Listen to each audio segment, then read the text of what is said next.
तीसरा प्रवचन। विश्वास सबसे बड़ा बंधन। एक संध्या एक पहाड़ी सराय में एक नया अतिथि आकर ठहरा।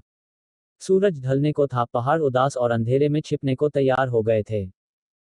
पक्षी अपने निबिड़ में वापस लौट आए थे। तभी उस पहाड़ी सराय में वह नया अतिथि पहुंचा। सराय में पहुंचते ही उसे एक बड़ी मार्मिक और दुख भरी आवाज सुनाई पड़ी। पता नहीं कौन चिल्ला रहा था। पहाड़ की सारी घाटियां उस आवाज से भर गई थी। कोई बहुत जोर से चिल्ला रहा था, स्वतंत्रता, स्वतंत्रता, स्वतंत्रता। वह अतिथि सोचता हुआ आया, किन प्राणों से यह आवाज उठ रही है? कौन प्यासा है स्वतंत्रता को? कौन गुलामी के बंधनों को तोड़ देना चाहता है? और जब वह सराय के पास पहुंचा तो उसे पता चला, यह किसी मनुष्य की आवाज नहीं थी। सराय के द्वार पर लटका हुआ एक तोता स्वतंत्रता की आवाज लगा रहा था। वह अतिथि भी स्वतंत्रता की खोज में जीवन भर भटका था। उसके मन को भी उस तोते की आवाज ने छू लिया। रात जब वह सोया तो उसने सोचा, क्यों न मैं इस तोते के पिंजरे को खोल दूं ताकि यह मुक्त हो जाए, ताकि इसकी प्रार्थना पूरी हो जाए। अतिथि उठा। सराय का मालिक सो चुका था, पूरी सराय सो गई थी। तोता भी निद्रा में था। उसने तोते के पिंजरे का द्वार खोला। पिंजरे के द्वार खोलते ही तोते की नींद खुल गई। उसने जोर से सींग कचों को पकड़ लिया और फिर चिल्लाने लगा, स्वतंत्रता, स्वतंत्रता, स्वतंत्रता। वह अतिथि हैरान हुआ। द्वार खुला है, तोता उड़ सकता था, लेकिन उसने तो सींगकचे को पकड़ रखा था। उड़ने की बात दूर, वह शायद द्वार खुला देखकर घबरा आया, कहीं मालिक न जाग जाए। उस अतिथि ने अपने हाथ को भीतर डालकर तोते को जबरदस्ती बाहर निकाला। तोते ने उसके हाथ पर चोटें भी कर दी, लेकिन अतिथि ने उस तोते को बाहर निकालकर उड़ा दिया। अत्यंत आनंद से भरा हुआ था। एक आत्मा को उसने मुक्ति दी थी। एक प्राण स्वतंत्र हुआ था। किसी की प्रार्थना पूरी करने में वह सहयोगी बना। सुबह जब उसकी नींद खुली, उसे फिर आवाज सुनाई पड़ी। तोता चिल्ला रहा था, स्वतंत्रता, स्वतंत्रता। वह बाहर आया, देखा तोता वापस अपने पिंजरे में बैठा हुआ है। द्वार खुला है और तोता चिल्ला रहा है, स्वतंत्रता, स्वतंत्रता। वह अतिथि बहुत हैरान हुआ। उसने सराय के मालिक को जाकर पूछा, यह तोता पागल है क्या? रात मैंने इसे मुक्त कर दिया था, यह अपने आप पिंजरे में वापस आ गया है और फिर भी चिल्ला रहा, स्वतंत्रता। सराय का मालिक पूछने लगा। उसने कहा, तुम भी भूल में पड़ गए। इस सराय में जितने मेहमान ठहरते हैं, सभी इसी भूल में पड़ जाते हैं। तोता जो चिल्ला रहा है, वह उसकी अपनी आकांक्षा नहीं, सिखाए हुए शब्द हैं। तोता जो चिल्ला रहा है, वह उसकी अपनी प्रार्थना नहीं, सिखाए हुए शब्द हैं, यांत्रिक शब्द हैं। तोता स्वतंत्रता नहीं चाहता, केवल मैंने सिखाया है वही चिल्ला रहा है। तोता इसीलिए वापस लौट आता है। हर रात यही होता है, कोई अतिथि दया खाकर तोते को मुक्त कर देता है, लेकिन सुबह तोता वापस लौट आता है। मैंने यह घटना सुनी थी और मैं हैरान होकर सोचने लगा, क्या हम सारे मनुष्यों की भी स्थिति यही नहीं है? क्या हम सब भी जीवन भर नहीं चिल्लाते हैं, मोक्ष चाहिए, स्वतंत्रता चाहिए, सत्य चाहिए, आत्मा चाहिए, परमात्मा चाहिए? लेकिन मैं देखता हूं कि हम चिल्लाते तो जरूर हैं, लेकिन हम उन्हें सींग कचों को पकड़े हुए बैठे रहते हैं जो हमारे बंधन हैं। हम चिल्लाते हैं, मुक्ति चाहिए, और हम उन्हीं बंधनों की पूजा करते रहते हैं जो हमारा पिंजरा बन गया, हमारा कारागृह बन गया। कहीं ऐसा तो नहीं है कि यह मुक्ति की प्रार्थना भी सिखाई गई प्रार्थना हो, यह हमारे प्राणों की आवाज न हो? अन्यथा कितने लोग स्वतंत्र होने की बातें करते हैं, मुक्त होने की, मोक्ष पाने की, प्रभु को पाने की, लेकिन कोई पाता हुआ दिखाई नहीं पड़ता। और रोज सुबह मैं देखता हूं, लोग अपने पिंजरों में वापस बैठे हैं। आदमी शायद व्यर्थ ही मान करता है। स्मरण रहे कि जो व्यक्ति अपनी चेतना को स्वतंत्र करने में समर्थ नहीं हो पाता, उसके जीवन में आनंद की कोई झलक कभी उपलब्ध नहीं हो सकेगी। स्वतंत्र हुए बिना आनंद का कोई मार्ग नहीं है। उन बंधनों पर मैं चर्चा करूंगा, और उन्हें तोड़ने के संबंध में भी, ताकि मनुष्य की आत्मा मुक्ति का कोई मार्ग खोज सके। मनुष्य के ऊपर सबसे बड़े बंधन क्या हैं? हैरान होंगे आप यह जानकर कि मनुष्य के ऊपर सबसे बड़े बंधन विश्वास के बंधन हैं। शायद हमें इसका ख्याल भी न हो। हम तो सोचते हैं, जो मनुष्य विश्वासी है, जो मनुष्य श्रद्धालु है, वही धार्मिक है। और मैं आपसे निवेदन करना चाहूंगा, धर्म का श्रद्धा और विश्वास से कोई भी संबंध नहीं है। श्रद्धा और विश्वास से गुलामी का संबंध है, धर्म का संबंध नहीं। धर्म तो परम स्वतंत्रता से संबंध रखता है। धर्म तो परम स्वतंत्रता की आकांक्षा है। और विश्वास और श्रद्धाएं बंधन हैं, स्वतंत्रताएं नहीं। यदि हम अपने मन की खोज करेंगे तो पाएंगे हम सब विश्वासों से बंधे हुए हैं। विश्वास हमारे अज्ञान को बचा लेने का कारण बन जाते हैं। बचपन से ही हमें कुछ बातें सिखा दी जाती हैं और हम उनको मान लेते हैं, बिना पूछे, बिना प्रश्न किए, बिना खोजे, बिना अनुभव किए हम स्वीकार कर लेते हैं। यह स्वीकृति, यह सहयोग ही हमारे हाथ से अपने ही बंधन निर्मित करने का कारण हो जाते हैं।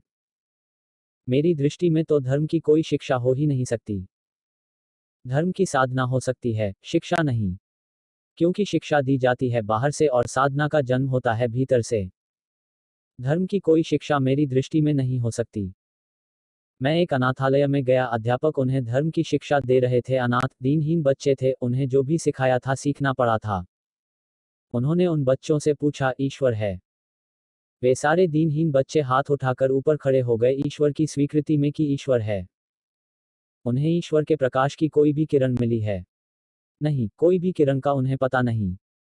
उन्हें जो यह सिखाया गया है। फिर उनसे पूछा कि आत्मा है? उन सारे बच्चों ने फिर हाथ उठा दिए। उनसे पूछा, आत्मा कहाँ है? उन सब ने अपने हृदय पर हाथ रख लिए। ये सारी सूचनाएं झूठी हैं। यह हृदय पर जाता हुआ हाथ झूठा है। सिखाया हुआ हाथ है यह। मैंने एक छोटे से बच्चे से पूछा, हृदय कहाँ है?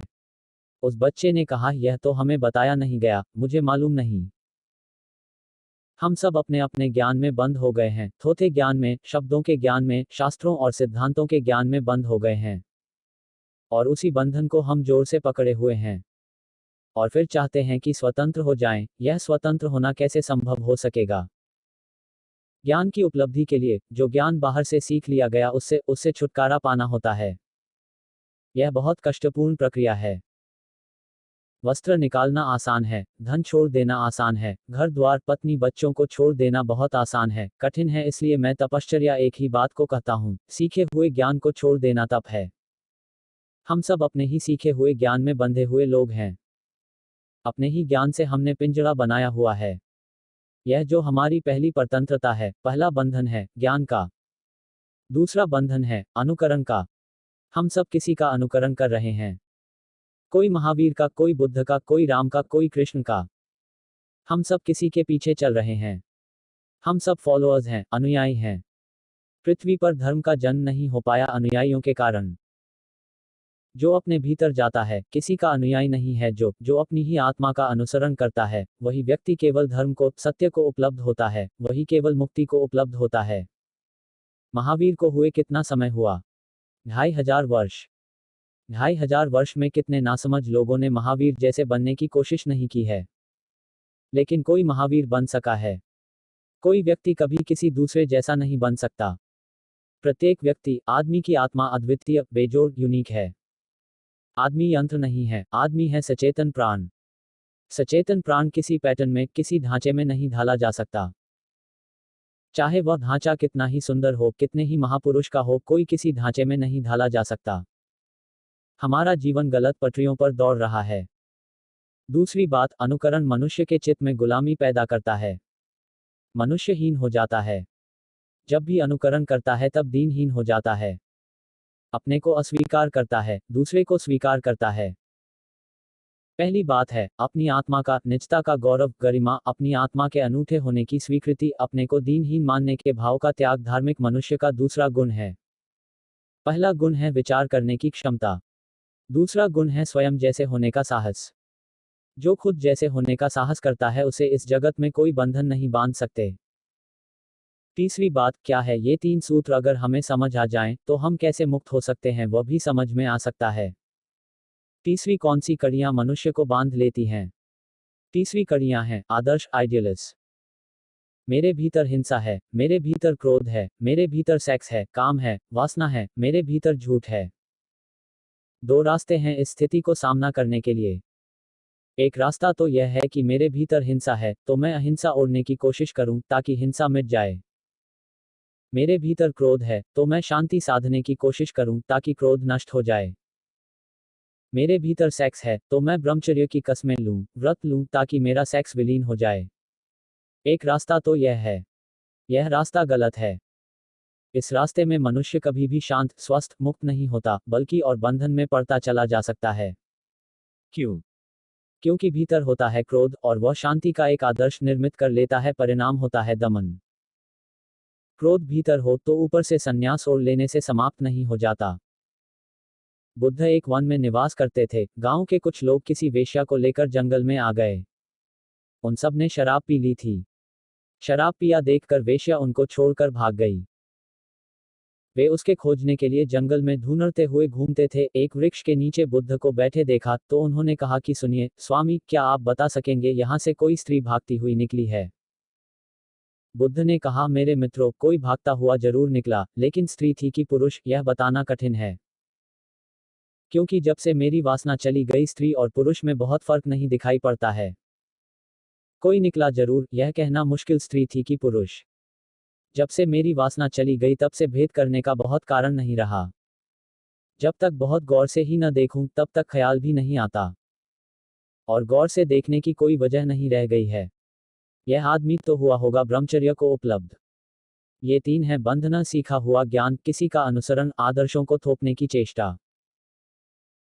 ठीक इन तीन के व्यक्तित्व, इन तीन के घेरों के बाहर, इन तीन भूलों के बाहर व्यक्ति की स्वतंत्रता, मोक्ष और धर्म और आत्मा का प्रारंभ है।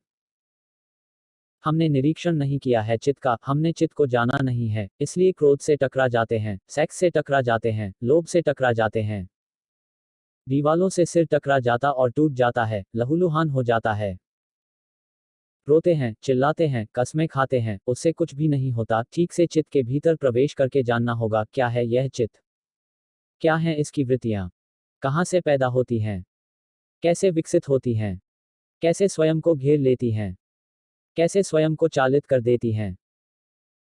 अगर कोई वृत्तियों के सम्यक निरीक्षण को, राइट ऑब्जर्वेशन को उपलब्ध हो जाता है, तो वह पाता है कि वृत्ति तो विलीन हो गई और उनकी जगह एक अपूर्व शांति, एक अपूर्व सौम्य उपस्थित हो गई है।